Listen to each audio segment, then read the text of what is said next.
സമൂഹമാധ്യമത്തിൽ വീഡിയോ പ്രചരിപ്പിച്ചതിനെ തുടർന്ന് യുവാവ് ആത്മഹത്യ ചെയ്ത സംഭവത്തിൽ മുസ്ലിം ലീഗ് പ്രവർത്തകയായ യുവതിക്കെതിരെ ആത്മഹത്യാ പ്രേരണ കുറ്റം ചുമത്തി പോലീസ്. BNS 108 വകുപ്പ് പ്രകാരമാണ് കേസെടുത്തിരിക്കുന്നത്. എഫ്ഐആറിന്റെ കോപ്പി ജനം ടിവിക്ക്. വിവരങ്ങളുമായി അർജുൻ PS ചേരുകയാണ്. അർജുൻ, കോഴിക്കോട്ടെ യുവാവിന്റെ ആത്മഹത്യയിൽ മുസ്ലിം ലീഗ് പ്രവർത്തകയായ ഷിംജിതയ്ക്കെതിരെ കേസെടുത്തിരിക്കുകയാണ് പോലീസ്. എഫ്ഐആറിൽ പറയുന്ന കാര്യങ്ങൾ എന്തെല്ലാം? തീർച്ചയായും ദുർബലമായ വകുപ്പായിരുന്നു ആദ്യം തന്നെ ഈ മുസ്ലിം ലീഗ് പ്രവർത്തകർക്കെതിരെ ഈ പോലീസ് ചുമത്തിയിരുന്നത്. എന്നാൽ വീണ്ടും വലിയ രീതിയിലുള്ള ഒരു പ്രതിഷേധം ഉയർന്നു വരുന്ന സാഹചര്യം ഉണ്ടായിരുന്നു. അതായത് കുടുംബത്തിന്റെ ഭാഗത്തു നിന്നും നാട്ടുകാരുടെ ഭാഗത്തു നിന്നും മാത്രമല്ല BJP പ്രവർത്തകരുടെ ഭാഗത്തു നിന്നും വലിയ രീതിയിലുള്ള ഒരു പ്രതിഷേധം ഉയർന്നു വന്നിരുന്നു. ഈ പ്രതിഷേധത്തിന് ഒടുവിലാണ് വീണ്ടും BNS 108 വകുപ്പ് പ്രകാരം കേസെടുത്തിരിക്കുന്നത്. ഇതിൽ ആത്മഹത്യാ പ്രേരണ കുറ്റമാണ് ചുമത്തിയിട്ടുള്ളത്. നേരത്തെ ചുമത്തിയത് ദുർബലമായ വകുപ്പുകളൊക്കെ മാറ്റി വീണ്ടും മറ്റൊരു FIR കൂടി എഴുതുന്ന ഒരു സാഹചര്യമാണ് ഉണ്ടായത്. ഈ യുവാവിന്റെ അമ്മ നൽകിയ പരാതിയിന്മേലാണ് ഇത്തരത്തിലുള്ള ഒരു നടപടി ഉണ്ടായിട്ടുള്ളത്. ഇതിനാൽ തന്നെയും യുവതിക്കെതിരെ ആത്മഹത്യാ പ്രേരണ കുറ്റം ചുമത്തിയിരിക്കുന്നു.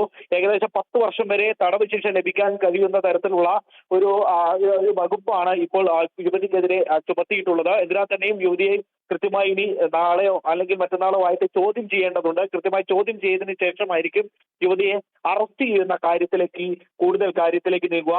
എന്തിനാൽ തന്നെയും വലിയ രീതിയിലുള്ള ഒരു സമ്മർദ്ദം പോലീസിന് ഉണ്ടായിട്ടുണ്ട് എന്നുള്ളതാണ് പ്രധാനമായും നാട്ടുകാരൊക്കെ പറയുന്നത്. മാത്രമല്ല കുടുംബക്കാരുടെ സംശയം അത്തരത്തിൽ തന്നെയാണ്. മുസ്ലിം ലീഗ് പ്രവർത്തകയാണ്, അങ്ങനെയെങ്കിൽ രാഷ്ട്രീയപരമായിട്ടുള്ള എന്തെങ്കിലും തരത്തിലുള്ള ഒരു പ്രഷർ പോലീസിനുണ്ടായിരിക്കാം. അതുകൊണ്ടായിരിക്കാം പോലീസ് ഇത്രമാത്രം താമസിച്ചത്. അതായത് ഇത്തരത്തിലുള്ള ഒരു വകുപ്പ് ചുമതലപ്പെടുത്താൻ താമസിച്ചത് എന്നടക്കമുള്ളതാണ് ഓരോരുത്തരായി നമ്മളോട് പറയുന്നത്. അത്തരത്തിലുള്ള ഒരു സാഹചര്യമൊക്കെ ഒരുങ്ങിയിട്ടുണ്ടാകാം എന്നുള്ളതാണ് കുടുംബമടക്കം പറയുന്നത്.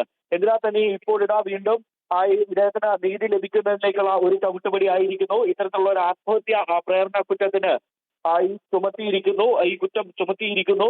ഈ വലിയ രീതിയിലുള്ള പ്രതിഷേധങ്ങൾക്ക് ഒടുവിലാണ് ഇത്തരത്തിലുള്ള ഒരു FIR ഇപ്പോൾ ഉണ്ടായിരിക്കുന്നത്.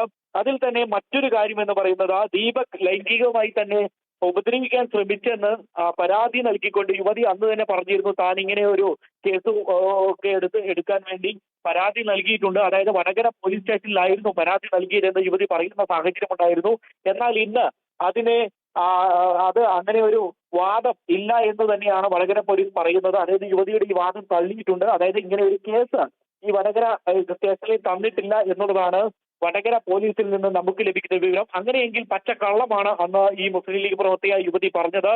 സ്വാഭാവികമായി നമ്മൾ മനസ്സിലാക്കേണ്ട മറ്റൊരു കാര്യം എന്ന് പറയുന്നത് ഇതിനു മുൻപ് ഒരു ജനപ്രതിനിധിയായിരുന്നു, മെമ്പറായിരുന്നു, മുസ്ലിം ലീഗ് പ്രവർത്തകയായിരുന്നു, UDF-ന്റെ പാനലിലടക്കം മത്സരിച്ച വ്യക്തിയാണ്. ആ വ്യക്തിയാണ് ഇത്തരത്തിലുള്ള സമൂഹ മാധ്യമങ്ങളിൽ വീഡിയോ ഇട്ടുകൊണ്ട് ഒരു യുവാവിന്റെ ആത്മഹത്യക്ക് വരെ ഒരു പ്രധാന കാരണമായി മാറിയിരിക്കുന്നത്. ഓക്കെ അർജുൻ, അങ്ങനെ ഷിംജിത മുസ്തഫയ്ക്കെതിരെ FIR ഇട്ടിരിക്കുകയാണ് പോലീസ്. ഏതായാലും അതിനിശിതമായ വിമർശനമാണ് യുവതിക്കെതിരെ സമൂഹ മാധ്യമങ്ങളിലടക്കം വരുന്നത്. ആ പ്രതിഷേധം കണ്ടില്ലെന്ന് നടിക്കാൻ സർക്കാരിന് കഴിയാത്ത ഒരു സാഹചര്യവും ഉണ്ട്.